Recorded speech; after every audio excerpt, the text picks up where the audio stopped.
"I think," said the pallid man with the mustache, his voice unexpectedly confident, "that we should now hear from Miss Taggart."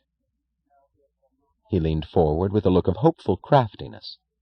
As Dagny did not answer, but merely turned to him, he asked, "What do you have to say, Miss Taggart?" "Nothing." "I beg your pardon?" "All I had to say was contained in the report which Jim has read to you." She spoke quietly, her voice clear and flat. "But you did not make any recommendations." "I have none to make. But after all, as our operating vice president, you have a vital interest in the policies of this railroad." "I have no authority over the policies of this railroad." "Oh, but we are anxious to consider your opinion." "I have no opinions." "Miss Taggart," he said in the smoothly formal tone of an order, "you cannot fail to realize that our branch lines are running at a disastrous deficit, and that we expect you to make them pay." "How?" "I don't know. That is your job, not ours." "I have stated in my report the reasons why that is now impossible. If there are facts which I have overlooked, please name them." "Oh, I wouldn't know. We expect you to find some way to make it possible. Our job is only to see that the stockholders get a fair profit. It's up to you to deliver. You would want us to think that you're unable to do the job, and—" "I am unable to do it." The man opened his mouth, but found nothing else to say. He looked at her in bewilderment, wondering why the formula had failed. "Miss Taggart," asked the man with the green muffler, "did you imply in your report that the situation of the Rio Norte line was critical?" "I stated that it was hopeless." "Then what action do you propose?" "I propose nothing." "Aren't you evading a responsibility?" "What is it that you think you're doing?" She spoke evenly, addressing them all. "Are you counting on my not saying that the responsibility is yours? That it was your goddamn policies that brought us where we are?" "Well, I'm saying it." Miss Taggart," said the chairman in a tone of pleading reproach, "there shouldn't be any hard feelings among us. Does it matter now who was to blame? We don't want to quarrel over past mistakes. We must all pull together as a team to carry our railroad through this desperate emergency." A gray-haired man of patrician bearing, who had remained silent throughout the session, with a look of the quietly bitter knowledge that the entire performance was futile, glanced at Dagny in a way which would have been sympathy, had he still felt a remnant of hope. He said, raising his voice just enough to betray a note of controlled indignation, "Mr. Chairman, if it is practical solutions that we are considering, I should like to suggest that we discuss the limitation placed upon the length and speed of our trains. Of any single practice, that is the most disastrous one. Its repeal would not solve all of our problems, but it would be an enormous relief. With the desperate shortage of motive power and the appalling shortage of fuel, it is criminal insanity to send an engine out on the road with 60 cars when it could pull 100, and to take 4 days on a run which could be made in 3. I suggest that we compute the number of shippers we have ruined and the districts we have destroyed through the failure, shortages, and delays in transportation. And then we—" "Don't think of it," Mr. Weatherby cut in snappily. "Don't try dreaming about any repeals. We wouldn't consider it. We wouldn't even consider listening to any talk on the subject." "Mr. Chairman," the gray-haired man asked quietly, "shall I continue?" The chairman spread out his hands, with a smooth smile indicating helplessness. "It would be impractical," he answered. "I think we'd better confine the discussion to the status of the Rio Norte line," snapped James Taggart. There was a long silence. The man with the green muffler turned to Dagny. "Miss Taggart," he asked sadly and cautiously, "would you say that if—this is just a hypothetical question—if the equipment now in use on the Rio Norte line were made available, it would fill the needs of our transcontinental main line traffic?" "It would help." "The rail of the Rio Norte line," said the pallid man with the mustache, "is unmatched anywhere in the country and could not now be purchased at any price. We have 300 miles of track, which means well over 400 miles of rail of pure Reardon metal in that line. Would you say, Miss Taggart, that we cannot afford to waste that superlative rail on a branch that carries no major traffic any longer?" "That is for you to judge." "Let me put it this way. Would it be of value if that rail were made available for our mainline track, which is in such urgent need of repair?" "It would help." "Miss Taggart," asked the man with the quavering voice, "would you say that there are any shippers of consequence left on the Rio Norte line?" There's Ted Nielsen of Nielsen Motors. No one else. Would you say that the operating costs of the Rio Norte line could be used to relieve the financial strain on the rest of the system? It would help. Then as our operating vice president— He stopped. She waited, looking at him. He said, "Well?" "What was your question?"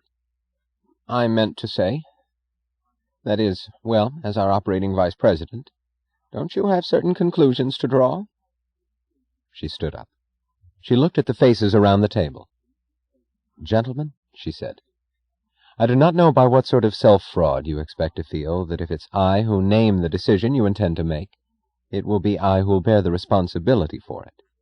Perhaps you believe that if my voice delivers the final blow, it will make me the murderer involved, since you know that this is the last act of a long, drawn-out murder. I cannot conceive what it is you think you can accomplish by a pretense of this kind, and I will not help you to stage it.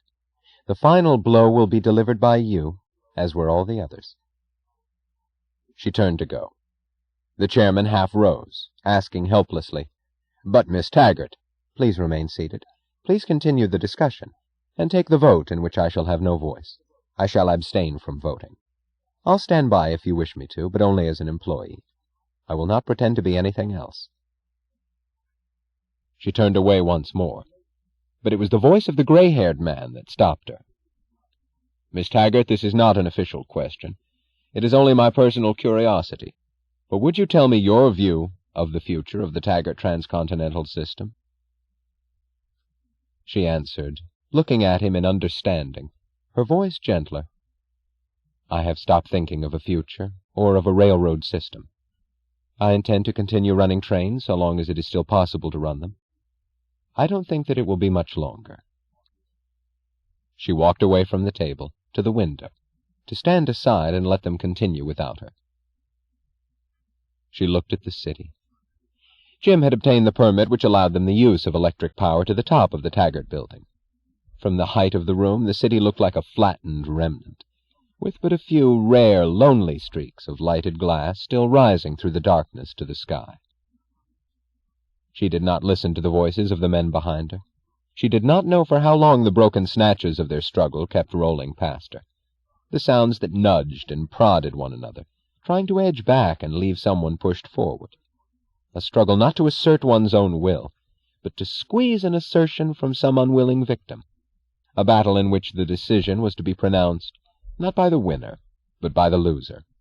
"It seems to me—" "It is, I think—" "It must, in my opinion—" "If we were to suppose—" "I'm merely suggesting—" "I'm not implying, but—" "If we consider both sides—" "It is, in my opinion, indubitable—" "It seems to me to be an unmistakable fact—" She did not know whose voice it was, but she heard it when the voice pronounced, "And therefore I move that the John Galt line be closed." Something, she thought, had made him call the line by its right name. You had to bear it, too, generations ago. It was just as hard for you, just as bad, but you did not let it stop you. Was it really as bad as this? As ugly? Never mind. It's different forms, but it's only pain. And you were not stopped by pain, not by whatever kind it was that you had to bear. You were not stopped. You did not give in to it. You faced it, and this is the kind I have to face. You fought, and I will have to. You did it. I will try. She heard in her own mind the quiet intensity of the words of dedication, and it was some time before she realized that she was speaking to Nat Taggart. The next voice she heard was Mr. Weatherby's. "Wait a minute, boys. Do you happen to remember that you need to obtain permission before you can close a branch line?" "Good God, Clem!"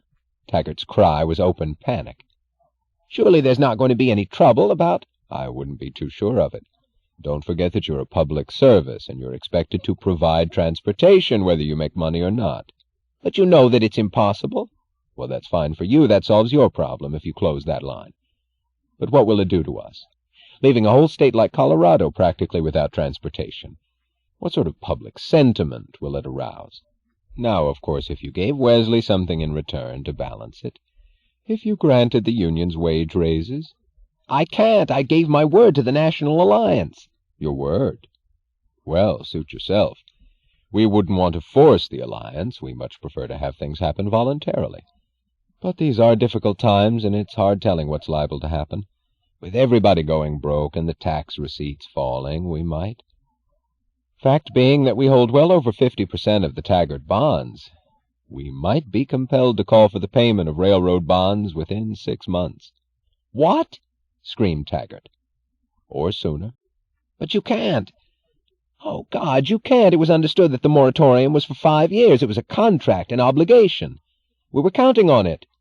An obligation? Aren't you old-fashioned, Jim? There aren't any obligations except the necessity of the moment. The original owners of those bonds were counting on their payments, too.